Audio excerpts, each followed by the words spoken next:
back to another episode of the Final Third. Not that I'm happy about it because, as you can see, in a different setting, but hey ho, we move. I have to put on a fake persona because I can't even talk. Game week, what is it? Game week 17? And of course, we had Arsenal versus Manchester City, and we were just humiliating. Like, I couldn't tell you what went well. I couldn't pinpoint a player who played well, but nonetheless, like, we didn't play well.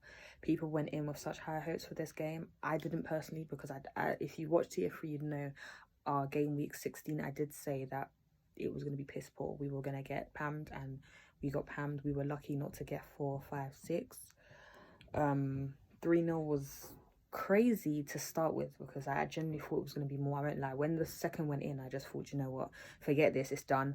But yeah, again, we're not playing as a team. I feel like Arsenal have this thing where once they start stumbling, they get worse and worse and worse. So we started off badly and we just continued being bad. I mean, but when you look at the stats, it's a bit weird because it kind of contradicts how we played, because I was checking like throughout the games and it was saying that we were matching on attacks and dangerous attacks and stuff like that, and even our percentages of the game. But I don't know, innit? Like, I just feel like we need a new manager and we need him ASAP, because I don't know how long the board is going to watch Freddie. I know he's only an interim manager, but the guy has no clue. He doesn't know what he's doing. I don't know why people were screaming this is Freddie's team because of a little beat against Nottingham Forest and Europa League wins. Even Europa was a stretch because towards the end of it, we flopped. We were just about lucky to even get. Hey, I'm rattled, but you know what? It is what it is. If it was a situation where City were in the race for the title at the moment, I would have been like, cool, do it for the team, innit? Do it for England, because we ain't trying to see Liverpool win that league. But boy, I don't know anymore, innit? But Arsenal, we need a new manager and we need him now. We're not trying to go into New Year's without one. Our next few runs is a bit, I wouldn't say tricky, but knowing Arsenal is going to be tricky because that's just what we are. That's what we do. We make things difficult. But yeah, we move. I mean, game week 17, that sums us up. Yeah. Right, guys, game week 17. Let's jump straight into the Arsenal City match. It was a disappointing performance from Arsenal. Once again, their frailties in defensive transitions showed again. It was just too easy for City to cut through them. Just way too easy. It feels like whatever they're doing on the training pitch just isn't being reflected onto the actual pitch during matches. And for Ljungberg, it's like a horrible situation for him to be in, because he doesn't know whether he's coming or going. The board don't really know what they want to do. Do they sack off this season and give it to Ljungberg for the rest of the season? Get him some proper coaches around him, make the best out of this season, whatever they get. Or do they hire someone now? Arsenal's very much in limbo right now, and it's not helping anyone, this situation. Right now, their star players, Aubameyang, running down their deal. They don't know what's going to happen with them, looking most likely like he'll leave. But right now, the limbo that the club is under, they need to make a decision and quickly give it to Ljungberg for the rest of the season. Get him some coaches, because right now, it's just him and Mertesacker there. It's tough. It's going to be tough for him to change anything. And it's the way what's happening with the backroom stuff is being reflected on the pitch. Arsenal look very disorganised defensively. Offensively, they don't look like creating many chances. So they need to make a decision and help Ljungberg, help the players, do something, or get in a new manager who can imprint his ideas quickly. There's not a lot out there. People are talking about Benitez, Allegri, but if you're going to do something, it has to be a lot snappier than this. You can't sack Emery 2 weeks ago, or coming up to 2 weeks ago now, and you still haven't made a decision on what you want to do. Another week, another Arsenal loss. I'm not going to go into prayer this time because obviously God don't give with two hands. So yeah, I feel sorry for Freddie because what do you want him to do? The task is bigger than him. But the match was very lackadaisical. Fair enough, City were always going to beat us, but the tempo at which that game was played was shocking. City had ample of time on the ball. Every pass they wanted to make, they made it. Every first ball they tried to make, they made it. And if they didn't, they'll try it again, knowing that there'll be no consequences. We didn't try to match them physically with energy. Obviously, we couldn't match them with talent. Bamian was more or less feeding on scraps. There was nothing really to take from that match except from we just got dominated. And it was a waste of 90 minutes. I wish we could have simulated the match and just forfeited 3-0 because it would have been a lot quicker for everyone. I'm just happy I watched the match at home rather than Emirates. But the only positive from this is that Arsenal are definitely going to appoint a manager, and obviously Freddie won't get the job long term. But the whole managerial situation has been a bit of a joke. It's been an absolute joke. Spurs acted within 2 hours of sacking the manager, but Arsenal, 2 weeks on from getting rid of that bane in Arsenal's existence, we're still in the same situation. What can I say? Ozil throwing off his gloves. Listen, he can complain all he likes. He was playing poorly. Anyone could have got hooked, but it made no difference. Anyway, yeah. On top of that, let's not forget, big up Kevin De Bruyne, because I always used to say, I'm still standing by it, he's better than Pogba, and I stand by that. Agree to disagree, I really don't care, but yeah, he had an amazing game, man of the match, well deserved.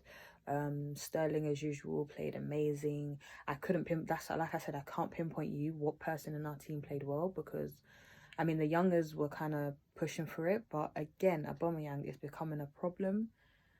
Top 6 matches, you are missing, lads. You are absolutely missing.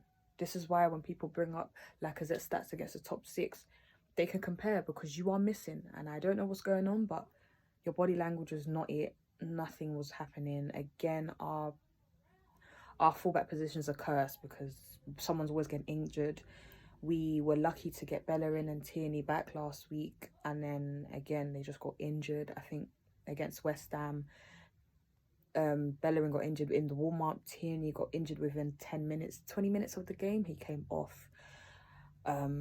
So that's really unfortunate for us. That position is just cursed. Like our back line is just always in tatters. And yeah, that's probably one of our reasons why we are so bad as well in defence. And yeah, midfield was non-existent today.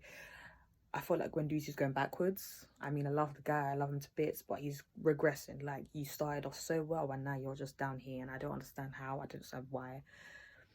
Who else? Torreira did nothing for me today. Again, Freddie doesn't know sometimes what he's doing for his subs, because he should have taken off Guendouzi, but he took off Torreira for Willock. Confused me a bit, but it is what it is, and then we were forced to bring on Saka. But yeah, again, our team is in tatters. I don't know what's going to happen for the next few weeks. The board need to wake up, get someone in ASAP, fix it while you can, because we are lower than low. Like, if we sink any lower, that is it for us this season. But yeah, over and out. Moving on to the United match, the same old struggles which United keep on showing. When you put a low block in front of them, they just don't have the creativity to break them down.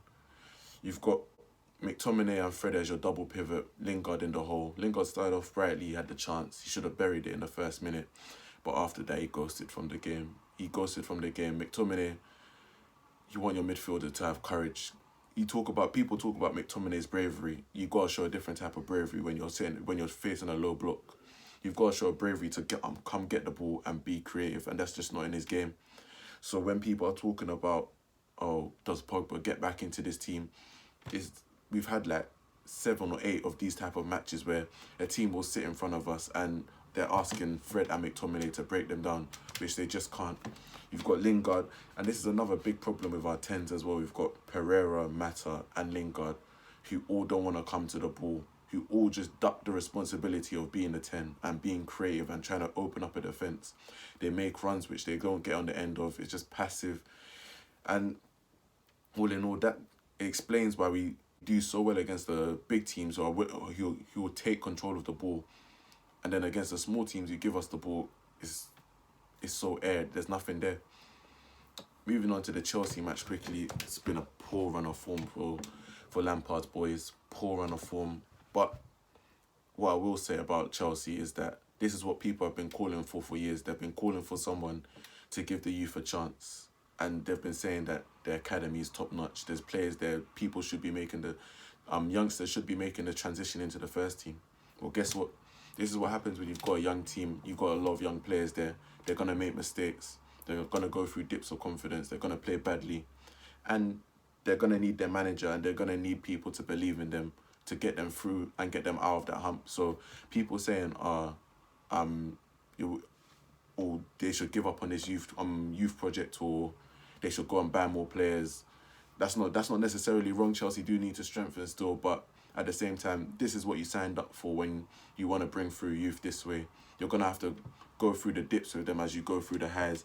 Tamori, Mount, all of these lot were playing to a good, all right to a good level at the start of the season. I wouldn't say that was excellent, but now they've gone through a dip of form. Mount is looking very, very, very, very normal. Abraham is not getting the same sort of chances he was getting at the start of the season. It's like you have to stick through them during these times if you want to really do this youth project. It's not all gonna be highs. There's gonna be lows you have to get through as well. So we'll see how they do.